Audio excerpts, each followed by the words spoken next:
Hello YouTube, back again.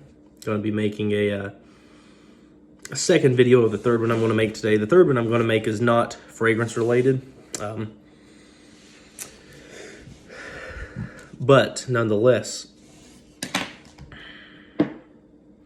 going to be talking about Monsieur from Frederic Malle. The perfumer is Bruno Jovanovic, and this is not a review, as you're going to be able to tell by the title. This is going to be talking about probably the biggest gripe I've heard with this fragrance, and that is the synthetic quality that it has. Now, a lot of people talk about this having a synthetic opening, and I can kind of see that.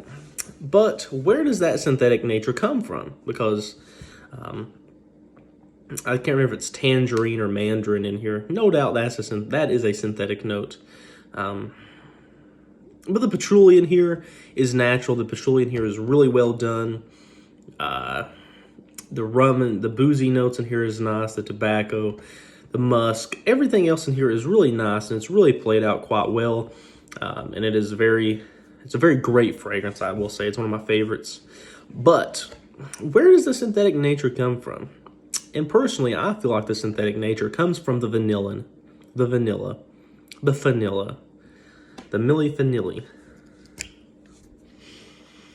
And I get the vanilla in the dry down.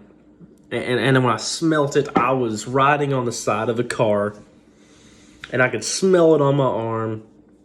And it occurred to me there in that moment, this is what people are saying is synthetic about this fragrance. Because I'm a Frederic Malle nut hugger. I love Frederic Malle. I've defended Frederic Malle fragrances several times before. I haven't smelled Uncut Gem yet, but no doubt when I smell Uncut Gem, I will probably be in its defense, because I do love Frederic Malle as a brand. I love Frederic Malle fragrances. Frederic Malle himself seems to be a very nice guy. I have Noir de Noir right there, so I'm not sure why I'm smelling that. But to me, the synthetic nature comes from the vanillin. And when I was on the side of that car, I smelt a vanillin, and I gotta say, this is deep in the dry down. This is like 10 hours later, and this fragrance lasts about 8 hours. This was like it's like 10, 11 hours later, when really you couldn't smell anything.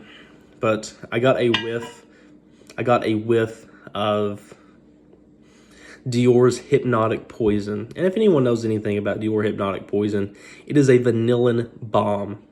Literally, I think it's 100% vanillin. I smell nothing else in that fragrance but vanillin. I used to absolutely love Hypnotic Poison, but I think the reformulations and the maturing of my nose, it has enabled me to not really enjoy it as much as I used to. So I gave the bottle to my girlfriend, as it so happens. But that's what I get really deep in the dry down. I mean, when this cup becomes an absolute skin scent, like no projection, that's what I smell in my skin. 100% vanillin. Now, anything from 1 hour to 8 hours, I absolutely love this fragrance. Absolutely love it. But deep in that dry down, I get the vanillin. So to me, that is the synthetic nature. That is the reason why a lot of people, I think, struggle with it, because they smell a really high-quality, natural fragrance. But then that vanillin comes through early on for some people. For me, it comes on quite later. But nonetheless, that's what I feel like is the synthetic nature of this fragrance. So, hope everyone has a great day.